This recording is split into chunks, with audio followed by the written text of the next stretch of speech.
Foi a conta de fazer o café, né, gente? Não deu nem tempo de eu tomar ele ainda.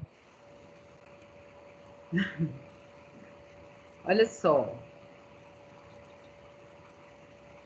É sempre assim, na hora que a gente vai fazer, tava sem água na cafeteira, eu fui colocar a água, tava a gaveta de cápsula cheia, eu tive que jogar fora, aí não deu tempo de eu tomar o café.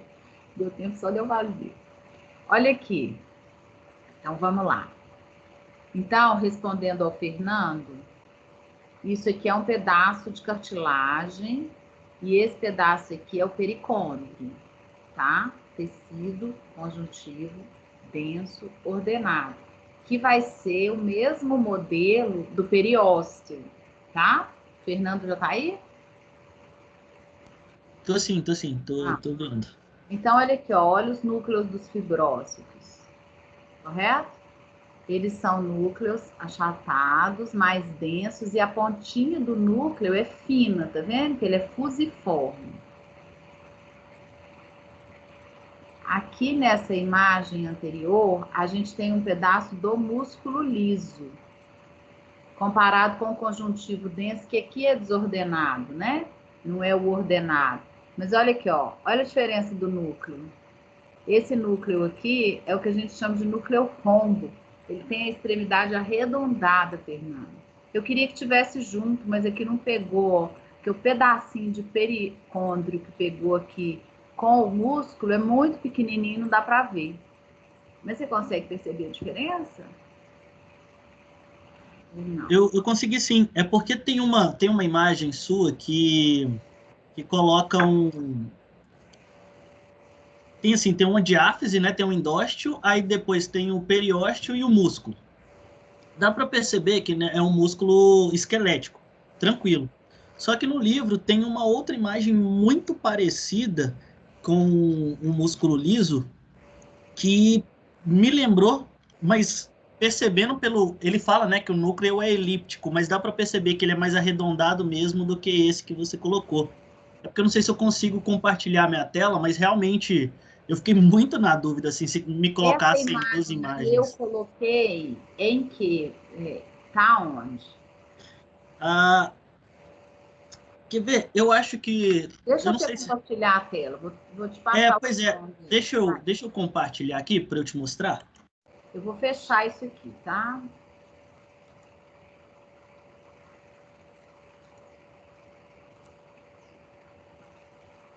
Pede aí pra você poder. Você tem que me pedir controle.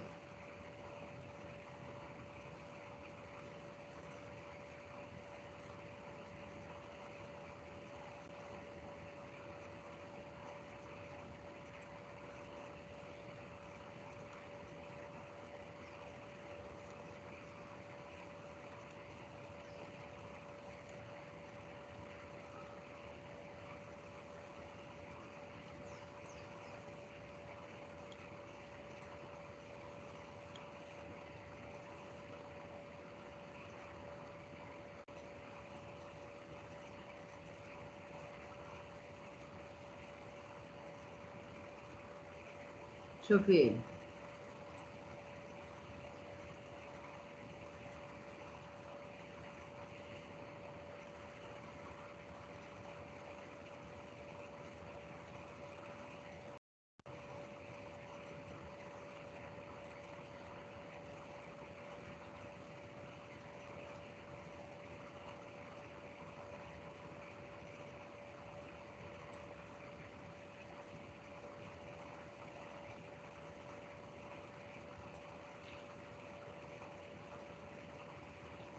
Conta aí pra gente o que você tá vendo.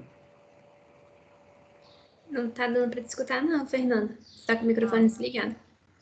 Olha esse daqui, essa imagem aqui, tá vendo para você? É músculo. Pois é, esse daqui é um músculo liso, tá lá no livro do Junqueira, né, que eu tirei o print. Só que ele, para mim, se, por exemplo, você selecionar essa imagem aqui da esquerda, só a área central do periósteo, me lembra muito. Assim, se eu escondesse a parte, a diáfise e o outro músculo do lado, ficasse só com a área central, pareceria bastante. É essa que Deixa ficou, eu vou solicitar o controle aqui. Você me dá o controle aí pra eu te mostrar. claro. Olha aqui, ó. O que você vai ter que fazer e observar é o seguinte, Fernando. Esse núcleo aqui, esses núcleos aqui, eles residem dentro do citoplasma dessas células, que é essa parte cor-de-rosa. Aham. Do lado de cá, para te ajudar, porque aqui o formato do núcleo realmente não está ajudando, não, tá? Nesse pedaço de cá, o que você vai ter que usar para tentar utilizar é que o núcleo está entre a parte cor-de-rosa. É a fibra no colágeno na parte cor-de-rosa. Ele está entre as partes cor-de-rosa. E do lado de cá ele está dentro da parte cor-de-rosa. No músculo é o núcleo dentro da célula e o cor-de-rosa é a célula. Aham. No periósteo ou no pericôndrio, no conjuntivo que for, o núcleo está entre as fibras que vão ser a parte cor-de-rosa. Então, ele geralmente está num pedacinho mais esbranquiçado. Entendi. Aí você vai ter uma garantia maior, porque a forma do núcleo aqui está muito parecida nele. Não, entendi. Agora deu para pegar. A pontinha do núcleo no periósteo, ela é um pouquinho mais afilada. Se você der uma forçadinha, você vai conseguir perceber isso. Gente, isso que é o que eu comento com vocês, que é a maturidade de visualização, que a gente não tem, porque a gente não viu a lâmina no microscópio. Se viu uma vez. A gente está trabalhando com imagens, né? Tá? Uhum. Mas à medida que vocês forem observando mais imagens, vocês vão tendo um pouco mais dessa destreza, dessa possibilidade de fazer, de adquirir essa né, que a gente fala, maturidade. A Mariana está tendo a oportunidade de observar algumas lâminas lá na aula prática, porque ela faz a disciplina em contagem e tanto a Mariana quanto a Isolda, que são colegas de vocês aqui, e lá tem a parte prática, né? Eles estão tendo nesse momento a parte prática. A gente fica achando que a gente não vai dar conta de visualizar, mas na hora que a gente chega no microscópio, elas podem contar um pouquinho para vocês disso aí, ou durante a aula, ou depois da aula, a hora que vocês acharem que é interessante. A gente, às vezes, tem um pouquinho de dúvida, mas a gente já conhecendo a teoria, a gente sabe o que tem que olhar e o que tem que procurar. Então, a gente tem uma maturidade que a gente adquire na hora que olha. Fica instintivo, né, Fernanda? É meio que instintivo. E é muito interessante, é a primeira vez que eu estou vivenciando esse modelo de aula, né, gente? Com meninos fazendo a parte teórica toda e agora vim fazer a parte prática. Eu estou impressionada com a diferença de aprendizado. Os meninos vão para a prática sabendo o que tem que procurar, já sabendo o que tem que olhar, o que tem que buscar. E não tem dúvida do equipamento. Quando a gente começa no modelo aula teórica, aula prática, aula teórica, aula prática, os alunos têm maior dificuldade, não conseguem enxergar nada, não conseguem entender, não dão conta de ver o que tem que ver. Então, vocês fiquem tranquilos, porque quando a gente retomar para o modelo presencial, a gente vai ao laboratório. Ah, mas aí eu não vou ser mais seu aluno, não tem problema. A gente marca 2 tardes, uma semana, faz um mini curso, faz alguma coisa, uma oficina, e vocês vão ao laboratório para olhar. E, mas já passou 2 semestres, eu esqueci. Não esquece. É essa tranquilidade que vocês têm que ter, porque vocês vão continuar tendo contato com o conteúdo em outras disciplinas. Vocês vão ter cada vez mais facilidade de visualização, porque o conteúdo, ele vai sedimentando, então a gente já sabe o que tem que buscar, o que tem que procurar, o que tem que olhar. Então, fica instintivo, como ela está falando, a gente já sabe o que tem que procurar, tá? Ok?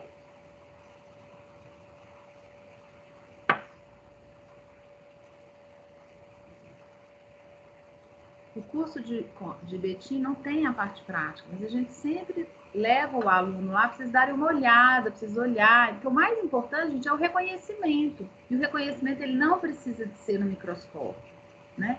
Ele não precisa de ser no equipamento, porque no dia a dia de vocês não vão vivenciar essa prática, né?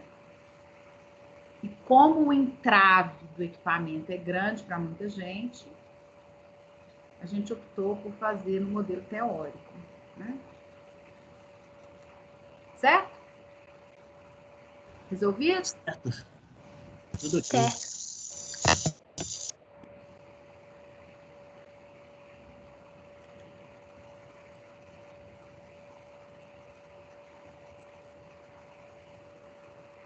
Vamos falar de tecido nervoso? Dúvida de Vamos. músculo?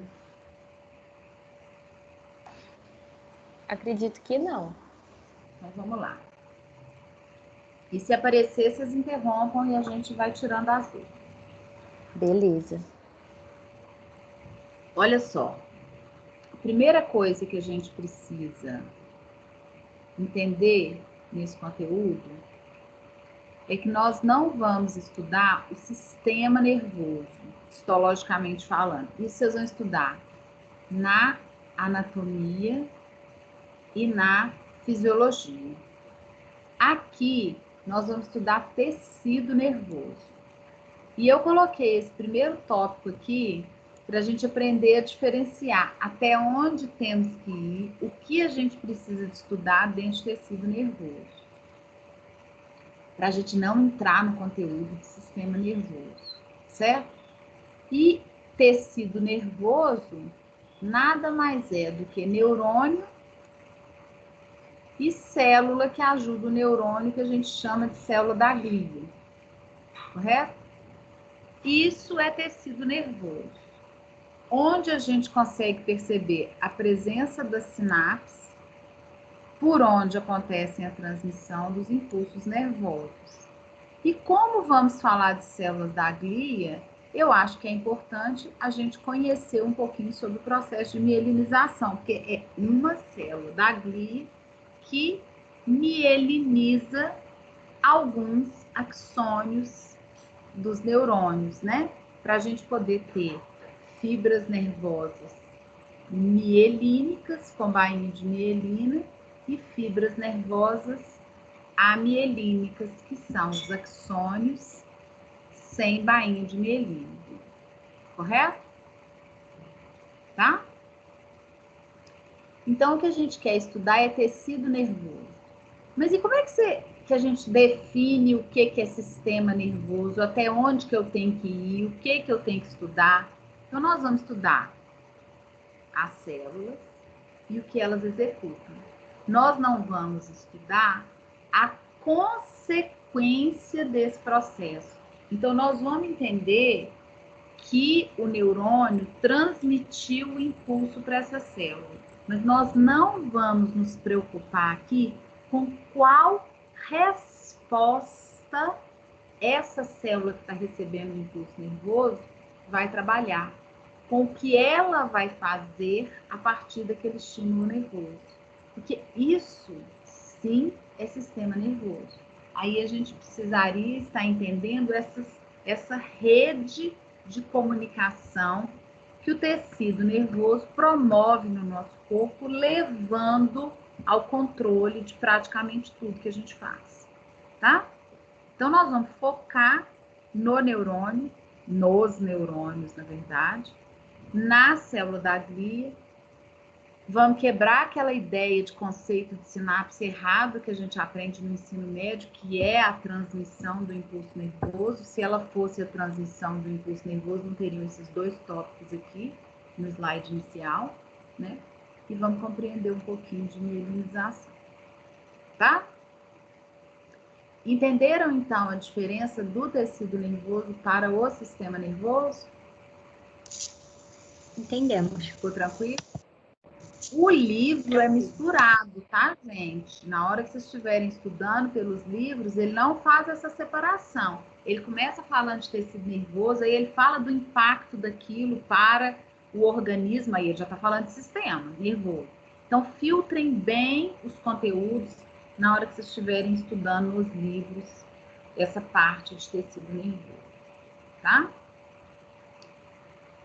que a gente não pode deixar de comentar quando está falando de tecido nervoso? Então, eu vou fazer uma pergunta bem simples e que às vezes o aluno fala assim, não sei responder.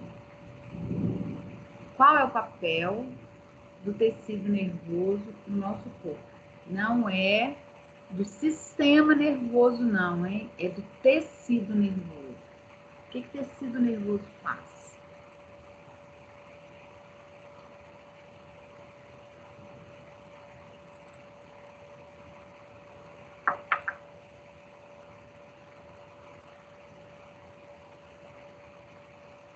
Vou fechar a porta da minha varanda aqui, que tá chovendo. Só um segundo.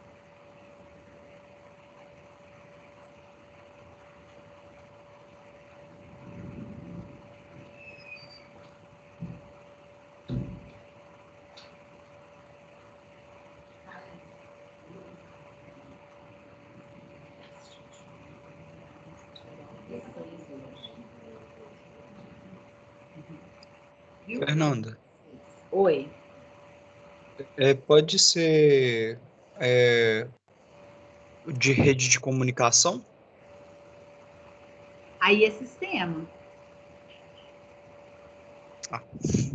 Aí é foda. Transmissão de impulso, Fernanda? Transmissão de impulso. O tecido nervoso existe para executar a transmissão de impulso nervoso. Certo? Só que vamos pensar num seguinte detalhe para a gente acoplar aqui. Nesse conceito. Ele cria o impulso nervoso? Ele inventa um impulso nervoso ou ele transmite o impulso que ele recebe? Transmite o impulso que ele recebe. Então, a função do tecido nervoso é receber e transmitir o impulso nervoso. Só para ficar claro que ele não inventa um impulso nervoso, não. Ele recebe, ele é estimulado e passa esse impulso para frente. Certo? O neurônio em si é que faz isso.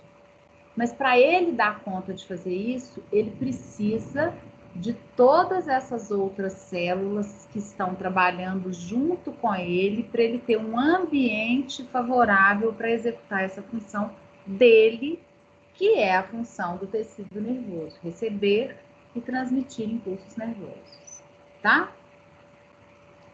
A outra coisa que eu queria perguntar para vocês é onde que a gente tem neurônio no nosso corpo. Quase todo ele, né? Espalhado no corpo inteiro. Todo mundo tem essa tranquilidade? Quase tudo mesmo, porque tem algumas áreas que a gente não tem, que são completamente isentas de estimulação nervosa, né? Mas não é a maioria, são pouquíssimos pontos. A grande maioria, a gente tem neurônio, a gente tem célula do tecido nervoso. Então, a gente não pode ficar com a ideia de que a gente tem neurônio só na cabeça, não, né? Só no encéfalo, na medula, nada disso. A gente tem neurônio espalhado no corpo todo. Então, por exemplo, nas fossas nasais, a gente tem neurônio, tanto que a gente tem sensibilidade olfatória. A gente tem neurônio na língua, tanto que a gente tem sensibilidade gustativa. A gente tem neurônio no músculo da camada muscular, né? Lá na camada muscular do intestino. E assim por diante. A gente tem neurônio espalhado no nosso corpo todo. É lógico que esses neurônios estão subdivididos em sistemas nervosos distintos.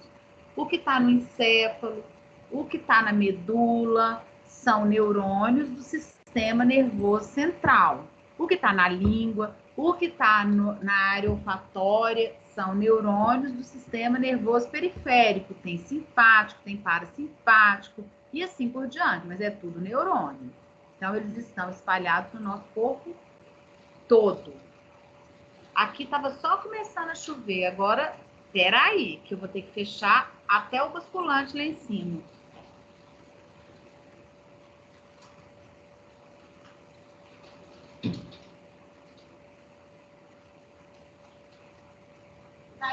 aí dentro, por favor. E lá na área, tá caindo pedra desse tamanho. Aqui, mexe com a dela, lá fora,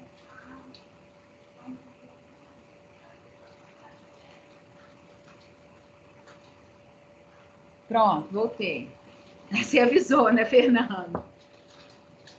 Ave Maria, tomara que não caia a nossa energia aí. Vamos lá. Ok? Essa disposição aí espalhado no corpo todo está tranquilo, né? A outra coisa que eu gosto sempre de conversar com vocês quando eu vou falar de tecido nervoso é algo que eu chamo atenção pelo seguinte. Vocês não vão encontrar isso nos livros e pouca gente fala disso com vocês.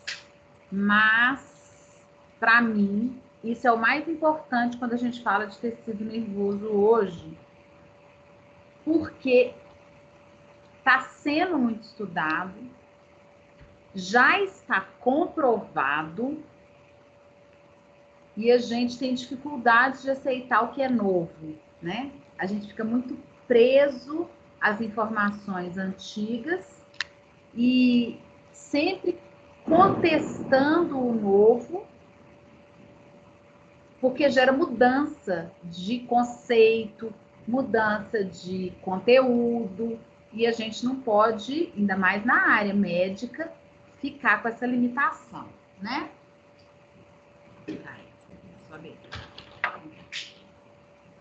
O cachorro morre de medo de chuva, gente. Tá aqui agarrado em mim. Vem cá. Sobe. Pronto. Aí, o que acontece? Neurônio, até um tempo atrás, a gente achava que tinha corpo, prolongamentos, e que aquelas conexões que existiam eram feitas e para sempre as mesmas.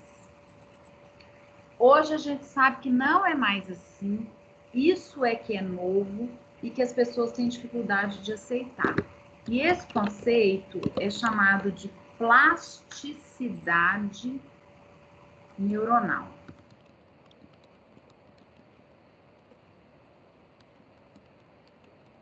A plasticidade neuronal começou a ser conversada. Eu estava no mestrado. Alguns de vocês nem nascidos eram, né? Em 1995. Começou-se a falar de plasticidade neuronal. Na verdade, já era estudada por muitas pessoas, mas ninguém acreditava nisso. Nessa época, eles começaram a comprovar a possibilidade dos neurônios de formar novas conexões desde que estimulados. E isso foi ganhando força, isso foi ganhando impulso com vários estudos e hoje já é certa a ideia da plasticidade neuronal. Não sei se vocês conhecem aquela rede hospitalar que se chama Sara Kubitschek, né? Que aqui em Belo Horizonte tem uma das unidades desse hospital, e eles trabalham com recuperação de pacientes via plasticidade neuronal, que é exatamente estimular o organismo a formar novas conexões que possam estar levando aquele indivíduo a ter a possibilidade de voltar a executar algumas atividades, mesmo tendo perdido aquelas atividades por um tempo que aconteceu por uma morte de parte da célula, né?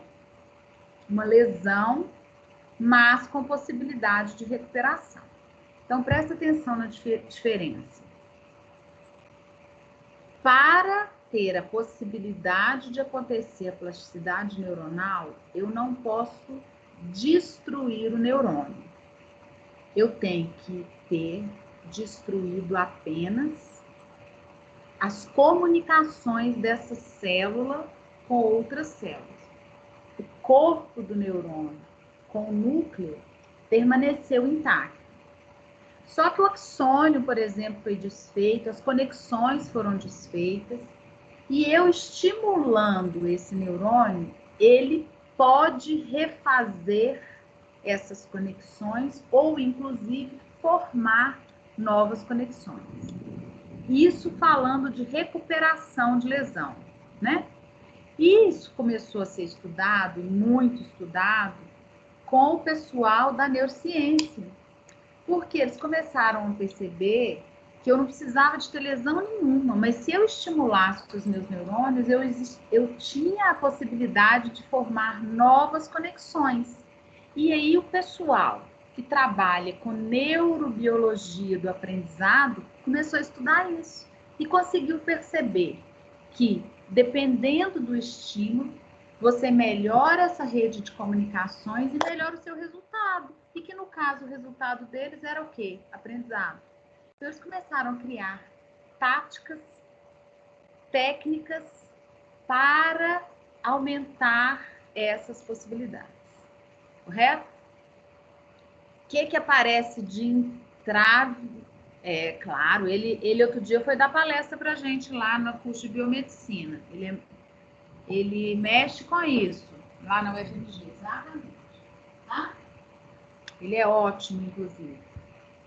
A professora Luísa, que dá aula de imunologia na biomedicina, trabalhou com isso no doutorado dela, e junto com o Bruno. Então, ela convida muito ele para ir lá na biomedicina dar palestra. Quando for novamente, eu aviso vocês, tá? Eu, geralmente, quando tem essas palestras, eu mando para os representantes de turma. A Carol deve ter comentado com vocês da semana de biomedicina que acabou de acabar aí, né? Semana passada. Não sei se vocês tiveram a oportunidade de participar de alguma atividade. Estou falando da Carol porque ela é a coordenadora do curso de biomedicina, né, gente? Então, pode ser que ela tenha comentado com vocês. Ela comentou, sim. Tá? Eu não sei se dessa vez o Bruno veio falar alguma coisa. Acho que foi, não foi? Tenho certeza não, mas eu acho que sim. Então é isso. É a possibilidade de formar essas novas conexões. Tá? Ela começou a... Oi. Ai, pode terminar. Eu ia comentar que começou a ser estudada com recuperação de pacientes. Só que aí eles desconsideraram isso durante muito tempo e como a neurobiologia do aprendizado pegou isso, a neurociência pegou isso para eles, eles trabalharam não com a recuperação, mas sim com o aumento do número de conexões, né? E aí depois, paralelamente, nesses anos aí de estudo de plasticidade neuronal, cada vez foi ficando mais nítida a possibilidade de recuperação de lesão. Então, a Rede SAR, ela trabalha muito nesse modelo aqui. Quer ver? Vou dar um exemplo. O indivíduo sofre um acidente de moto, bate a cabeça, por exemplo, e tem um edema cerebral. Então, um processo inflamatório lá, vai água para o tecido nervoso, que a reabsorção é complexa, né? Tem lesão de algumas dessas conexões, essas lesões não permanecem, mas não tem morte neuronal. E aí, o indivíduo, como consequência disso, perde movimento de pé. Perdeu o movimento no pé como sequela do edema cerebral, que demorou a ser resgatado, que demorou a ser minimizado. Aí o paciente vai lá para a Rede SAR e eles colocam o indivíduo digitando no computador para recuperar essa lesão lá do pé, né? Então, assim, não é que eu vou estimular o pé, eu tenho que estimular o neurônio para ele formar novas conexões. Então, os estudos são muito intensos, não existe muita lógica, muitas vezes, nessa organização desse tratamento, tá? E resposta individual. Funciona para algumas pessoas e não funciona para outras pessoas. intensidade com que a atividade é feita, com que o estímulo é feito, tipo de lesão. Então, tem muitas variáveis nesse meio desse caminho aí. Mas o mecanismo, explicando rapidamente para vocês, ele funciona dessa forma, tá? Quem que ia perguntar? Pode falar. Eu. Professora, é engraçado que, tipo assim, esse negócio do olfato, da língua que você falou, é muito óbvio, mas eu nunca tinha feito essa ligação que eram neurônios. E agora eu me sinto meio retardada, porque era muito óbvio. Mas aí... Mas é assim, quando eu pergunto onde que tem neurônio no nosso corpo, a maioria das salas de aula me respondem assim, na cabeça, no encéfalo, na medula. Eu falo assim, só lá? Aí a pessoa fica assim, acho que não acho que tem no corpo. Fala, a pessoa fala assim, nossa, eu nunca tinha pensado nisso. Lógico que tem neurônio no corpo inteiro. Tipo assim, é muito lógico, porque tipo, você consegue achar uma resposta alternativa. Tipo, então o que faz, né? O olfato e tal. Mas a minha pergunta são duas mais ou menos. A primeira é que, tipo assim, na questão, por exemplo, do Covid, que um dos sintomas é perder o olfato, a pessoa perde o neurônio? Não. Na verdade, não está fechada a explicação disso ainda, tá? Hoje eu estava dando até aula na Morfologia 2 e apareceu essa pergunta. Eu vou compartilhar com vocês o que eu encontrei de artigo científico falando disso, mas não tem uma resposta para isso ainda. Na verdade, é bloqueio de receptor. O neurônio não morre, mas parece que tem um bloqueio do receptor de membrana do neurônio que desencadeia a informação para ser avaliada no sistema nervoso central e a gente sentir cheiro. Então é reversível? Poderia ser alguma enzima viral que confundiria esse receptor, então, no mais caso? ou menos isso, tá? E aí, o que acontece? A gente perde olfato. A gente não perde paladar. O que a gente perde de paladar com o Covid é de associação com o olfato, porque o paladar na espécie humana é péssimo. A gente sente o gosto do cheiro. Então, quando a gente gripa, é isso que acontece. A gente não perde o paladar, a gente perde o olfato e a gente para de sentir o gosto dos alimentos, né? É a mesma coisa. Então, esse fato torna isso mais provável de ser reversível ou não? Ele é reversível, isso vai ser revertido. Porque a partir do momento que você não tem mais na gripe comum a produção de muco excessivo, porque na gripe comum o que está acontecendo é que a gente produz muito muco, o muco tampa os dendritos lá da célula. Então a substância não consegue chegar. E no Covid, depois de um tempo, você não tem mais a proteína viral sendo produzida que vai mascarar, que vai tampar, que vai impedir o acesso ao receptor. Certo? Entendi. Aí você retoma.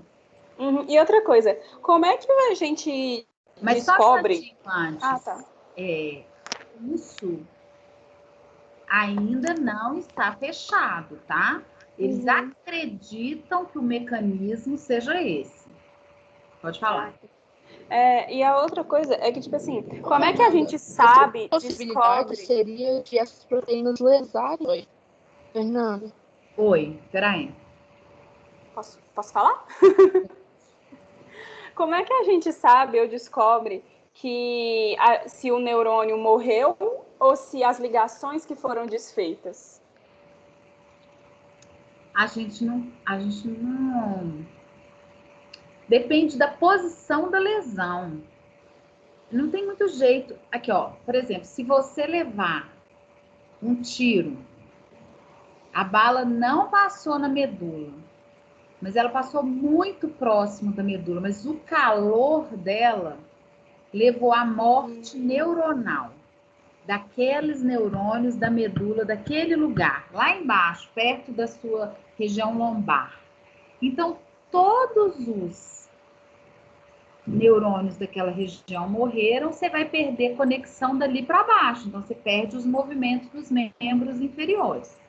Irreversível. Não tem jeito de voltar atrás. Você pode estimular, mas você matou o neurônio. Mas aí não tem um exame que a gente faz para descobrir isso? Porque, por exemplo, igual você falou do cara que foi lá no Sara e para digitar, para estimular. Esse cara que foi assim, não necessariamente ele vai ter o retorno, porque você não sabe se ele perdeu o neurônio ou se ele perdeu a ligação, ou ele vai...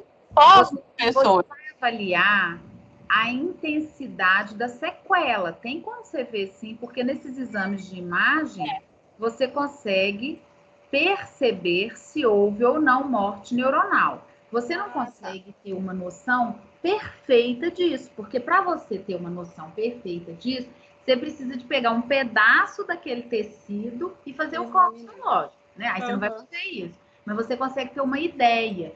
E também, dependendo da área que aparece modificada lá no exame de imagem, você vai a partir daquilo ali fazer testes, para você ver se aquela sensibilidade foi desfeita total ou parcial. Ah, entendi. Então, obrigada, professora. Quem está com a mão levantada aí? Eu, professora, que mexo com neuropsicologia, mas é exatamente isso. Então, você tem testes que você vai fazer a pessoa fazer dentro da máquina do exame de imagem para ver exatamente quais áreas foram atingidas. Em alguns casos, você pode até ter dissociação dupla ou dissociação simples, etc. Então, tem várias coisas que podem ocorrer. Mas, realmente, a neuropsicologia, ela estuda as coisas com base nas lesões que outras pessoas já tiveram, mas mesmo assim, para cada pessoa pode ter um resultado diferente. Exatamente, é isso que eu falei. Eu acho que uma das coisas mais assustadoras que eu já li sobre na minha vida foi de alguém que teve um AVC na área da... Como é que eu falo? Na área visual. Só que não só a pessoa perdeu a visão no córtex primário, né, que é o que recebe, mas também inclusive, todos os conceitos semânticos que foram formados em torno de visão. Né? Então, assim, ela perdeu visão, perdeu todas as memórias relacionadas à visão e perdeu os conceitos semânticos do que era visão. Então, assim, é uma das coisas mais absurdas que eu acho que eu já vi na vida, mas acontece. Perde tudo, né, aí no caso. Não consegue ter nem noção do que era aquele sentido. Não consegue nem definir conceitos como enxergar. Nossa, que tristeza. Diga, Mayra. Eu tava comentando naquela hora, saiu... Pode falar. Perdão, Fernanda, que teve uma interrupção aqui. Eu tava falando naquela hora, já saiu um pouco do assunto, mas eu tava pensando, outra possibilidade, ao invés de ser uma enzima inibidora, podia ser alguma coisa que lesasse esses receptores, assim, e isso justificaria a demora que tem para poder recuperar, mesmo depois que o corpo já está livre do vírus, não? Eu não sei te falar, porque o que eu li fala só desse bloqueio dos receptores. Eu não vi nada. Foi coisa que eu estava pensando aqui, porque, assim, pelos casos que eu vi, tanto pessoalmente quanto lendo, geralmente, assim, a pessoa já sai daquele período de contágio, consegue vencer o vírus, mas continua por um período tendo problema de olfato, paladar, etc. Aí eu tava pensando se talvez essa proteína do vírus ou enzima, não sei, na verdade, ao invés de só inibir os receptores, ela não seria alguma coisa que lesaria esses receptores? Pode ser. E esse prazo latente fosse ser assim, o prazo que seu corpo leva para conseguir recuperar eles. Produzir novamente, pode. Eu não li nada, eu li sobre isso já tem um tempo e não voltei nessa pesquisa aí de artigos novos sobre esse assunto. Tá saindo coisa demais, são não sei quantos artigos científicos produzidos por dia, né, sobre todas as questões que envolvem o Covid, né, gente, o SARS-CoV aí. Vamos aguardar um pouquinho mais. Vou dar uma pesquisada de novo e ver se tem alguma coisa nova, tá? Eu vou procurar também para ver se eu consigo achar alguma coisa e mando. A última vez que eu busquei, eu li isso que eu estou comentando com vocês, mas não voltei a pesquisar, tá? Mas é muito interessante essa parte de tecido nervoso e é muito... O que acontece? Se você pensar que em 95 eles estavam começando a falar de plasticidade neuronal, assim, falar abertamente, né, gente? Porque é lógico que já existia essa ideia muito antes desse prazo aí. Mas falar em sala de aula é novo, é tudo muito novo. Tem gente que nem aceita isso muito ainda, né? E a outra coisa que eu acho que a gente não pode deixar de comentar quando a gente está começando a falar de tecido nervoso é que há alguns anos atrás, né, poucos, 4, 5 anos aí, um grupo de pesquisa que foi prêmio Nobel conseguiu comprovar a divisão neuronal, né? E os grupos de pesquisa que trabalham com neurônio, eles já não estudavam tão intensamente essa célula, eles já estavam mais no modelo de estudo das células da glia, exatamente porque acreditavam que não dividia mesmo, né? Foram muitos anos acreditando nessa ideia da divisão neuronal inexistente, né? E isso é novo, isso deu um boom gigantesco no estudo do tecido nervoso de novo, especificamente dos neurônios, porque agora todo mundo quer descobrir o que destrava a divisão neuronal, né, gente? Porque se isso for descoberto, que não foi ainda, eles conseguiram perceber a ocorrência em alguns poucos neurônios, de forma muito rara, a divisão. E agora eles querem tentar entender o que fez esse tipo celular sair do G1, entrar na fase S para duplicar material genético, para ter a possibilidade de dividir. E por que eles estão estudando isso tão pesadamente, né? Por que eles querem tanto descobrir isso aí? Porque a aplicação médica é gigantesca, né? A gente vai conseguir solucionar ou pelo menos minimizar essas doenças demenciais que hoje estão aí rodando, aparecendo com uma grande frequência, como Alzheimer, Parkinson, todas elas que levam à morte neuronal. Se a gente consegue destravar... E, no caso, daria para recuperar perda encefálica também, Fernanda? Como é que é? Daria para ser aplicado para tentar recuperar a perda encefálica em pequeno grau? Teoricamente, sim. Se você tiver algum neurônio naquela região, algum neurônio que persistiu naquela região, né? Existe essa possibilidade. Por exemplo, a pessoa está com um tumor numa área X, mas para poder fazer a retirada do tumor, teria que retirar um pedaço daquela área. Aí, daria para fazer essa reconstrução usando isso? Primeiro, precisa conseguir descobrir o que destrava o processo de divisão neuronal. Essa é a primeira coisa. Eu falo assim, se descobrisse, seria uma das aplicações possíveis? Se descobrir é possível, né? Porque aí, se persistir o neurônio naquela região, né? Aí você vai só induzi-lo à divisão. Ô, gente, isso aí é estudo para 50 anos, né?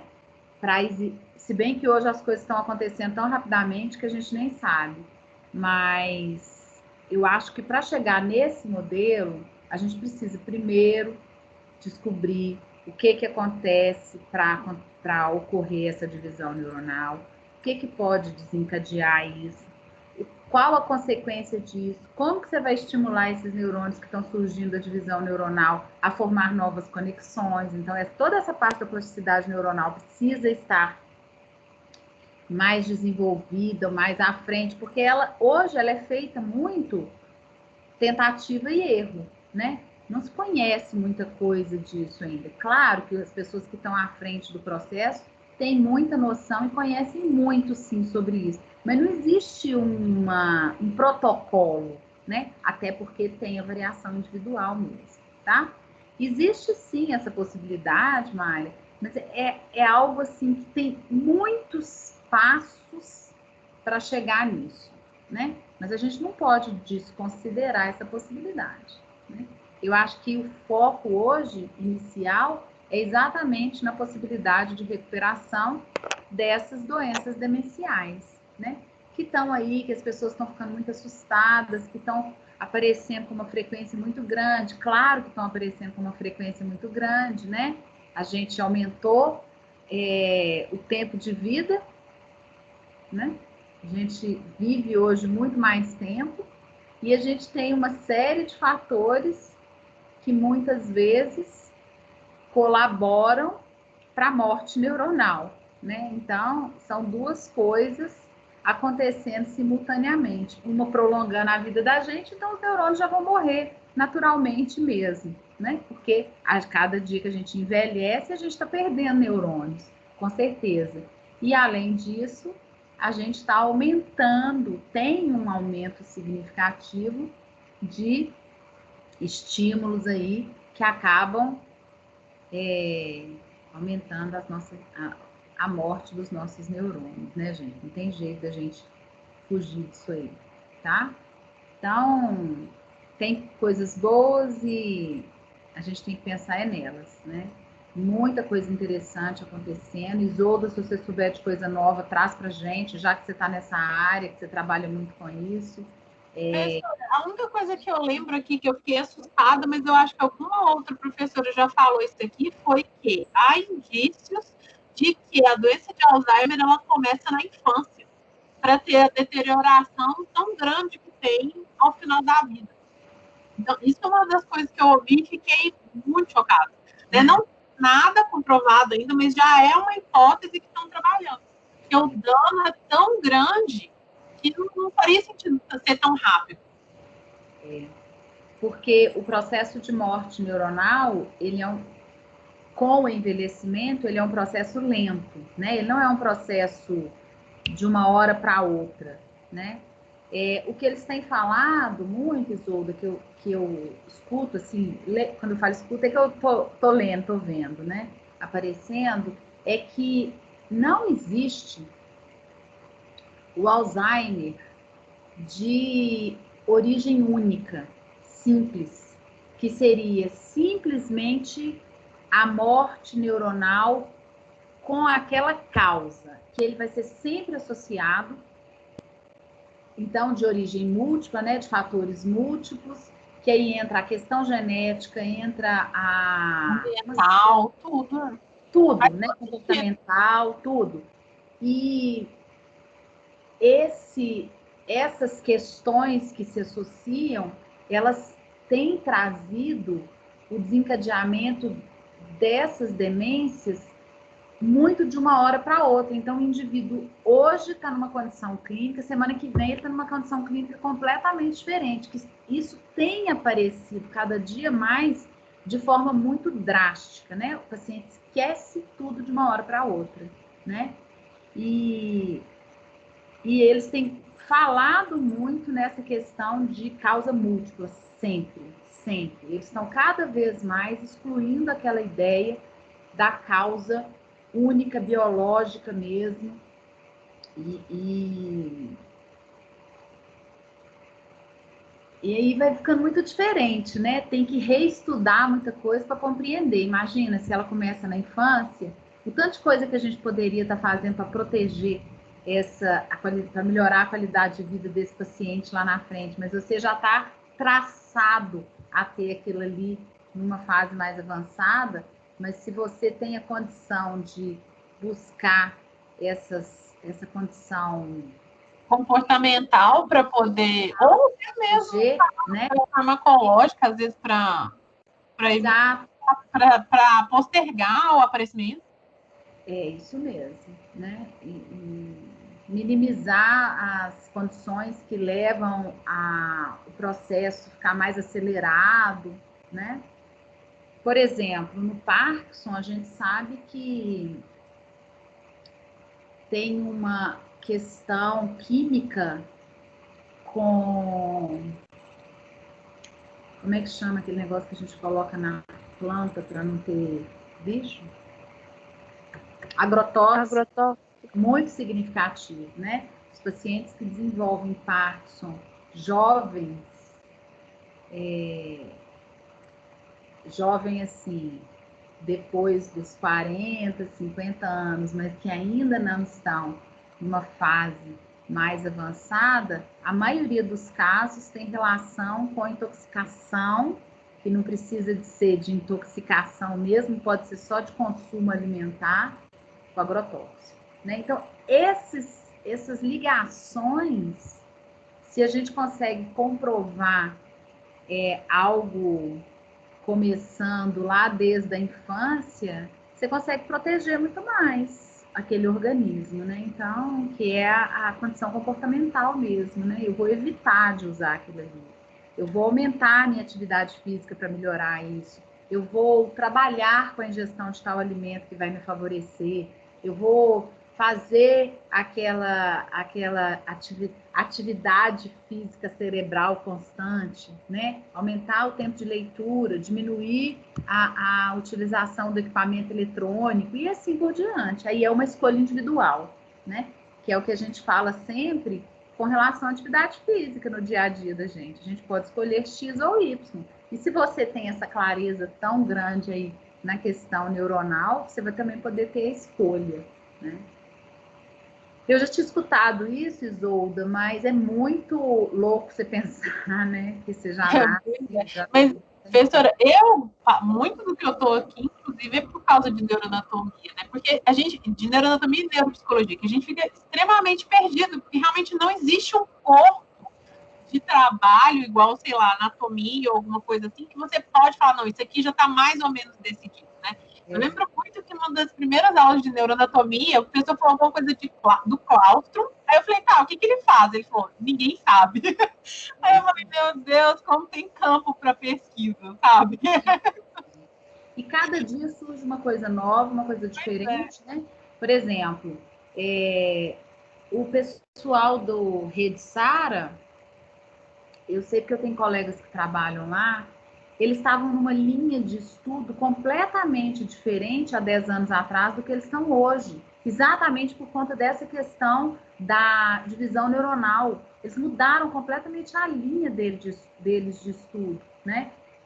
Com essa questão, eles criaram grupos de estudo com a parte de célula-tronco, eles estão investindo muito nessas possibilidades de pesquisa.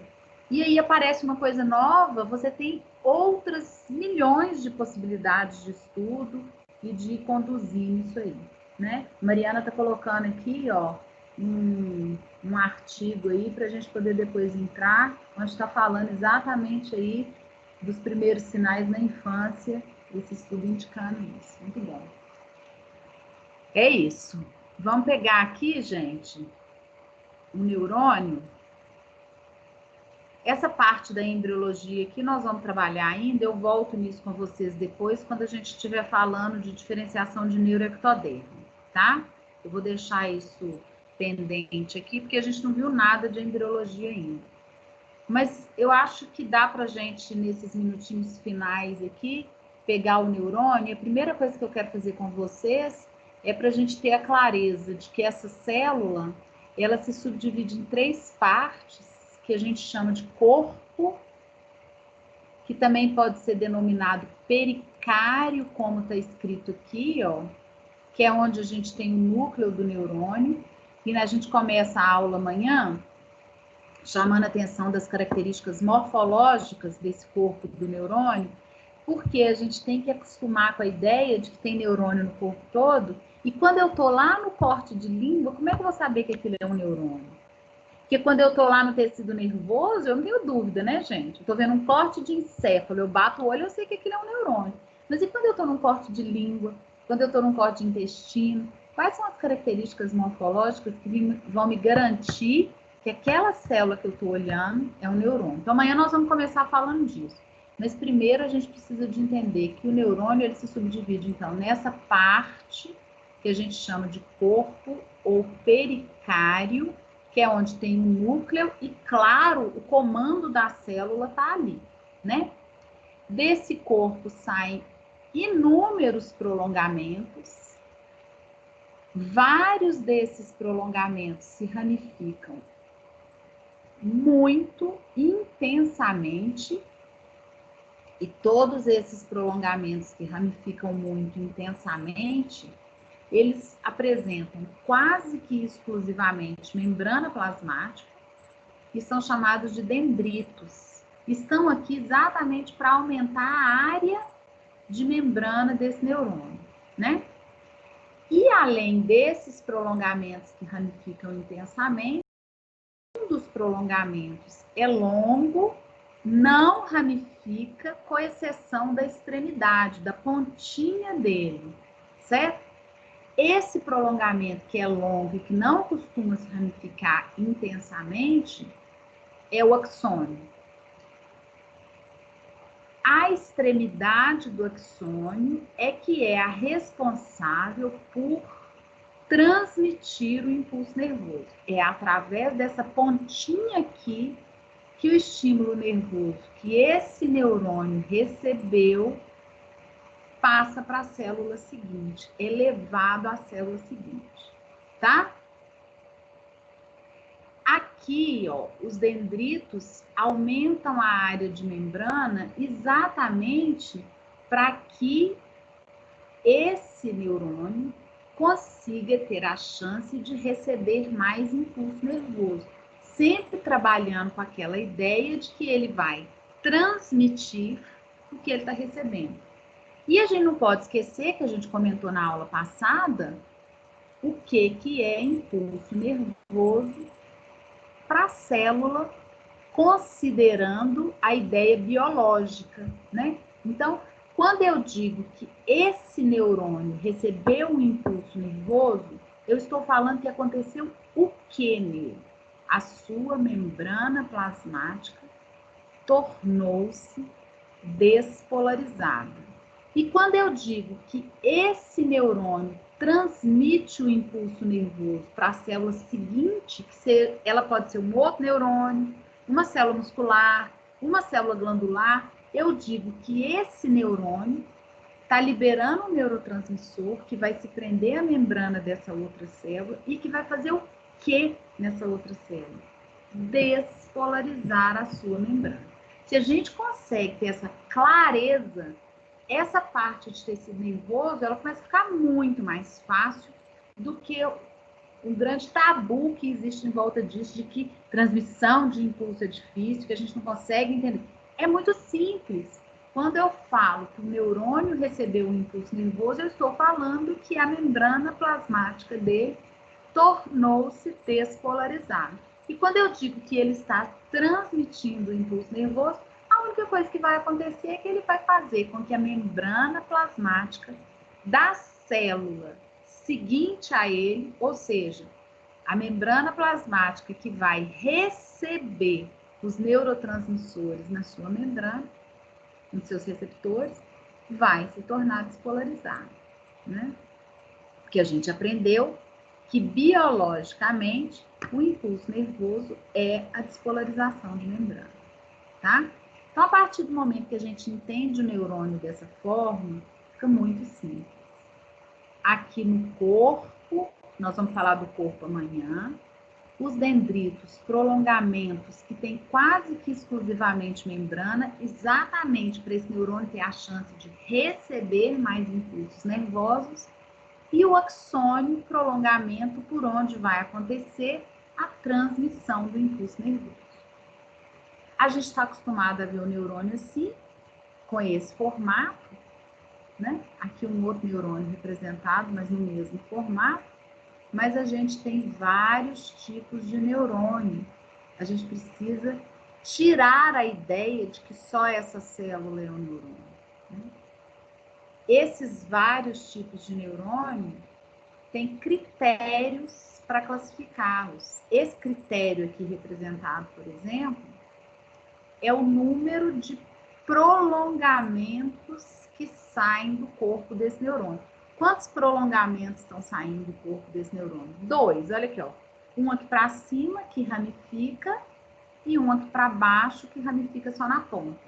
E aqui, vários, ó. 1, 2, 3, 4, 5, 6, 7, 8 prolongamentos saindo aqui. Então, ele é um neurônio multipolar, ele tem vários polos de saída de prolongamento. E aqui está saindo um. Só que eu não tenho ou só dendrito ou só axônio. Ele ramifica, forma inúmeros dendritos e um único axônio. Então, ele chama pseudo-unipolar. E assim por diante. A gente tem representado aqui uma segunda forma de classificar neurônios.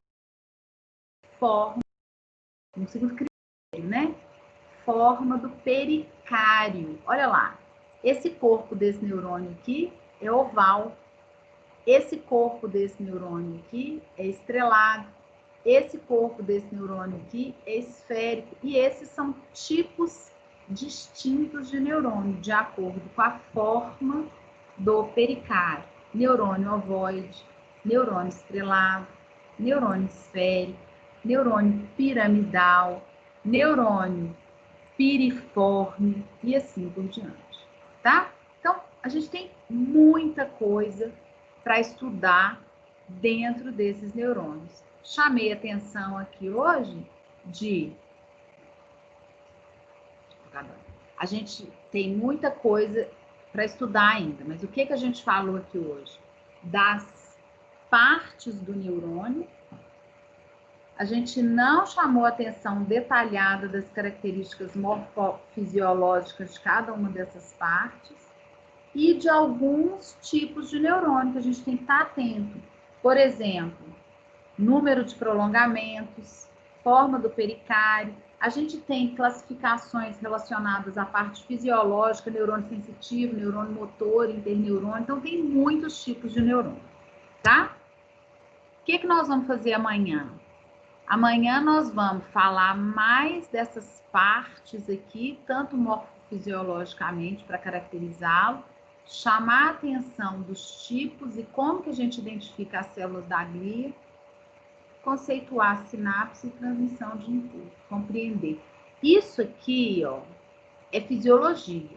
Eu vou só sinalizar com vocês, tá? Mas vocês vão estudar detalhadamente isso aqui dentro da disciplina de fisiologia. A Fisio 1, que é no terceiro período. Ok? Dúvida? Ok. Tranquilo por enquanto. Fernanda, é só para ver se eu peguei aqui a questão que você falou da polarização, é que se ele está recebendo um impulso, ele se despolariza para se apropriar desse impulso. Se ele vai transmitir, ele despolariza a próxima para que ela se aproprie do impulso. Exato. Ah, tá. Beleza. E quando ele tem essa despolarização de membrana, Fernando, e quando você fala, ele se apropria daquilo ali, é isso mesmo. Um monte de coisa naquela célula muda, né? Então, por exemplo, quando você fala que um neurônio transmitiu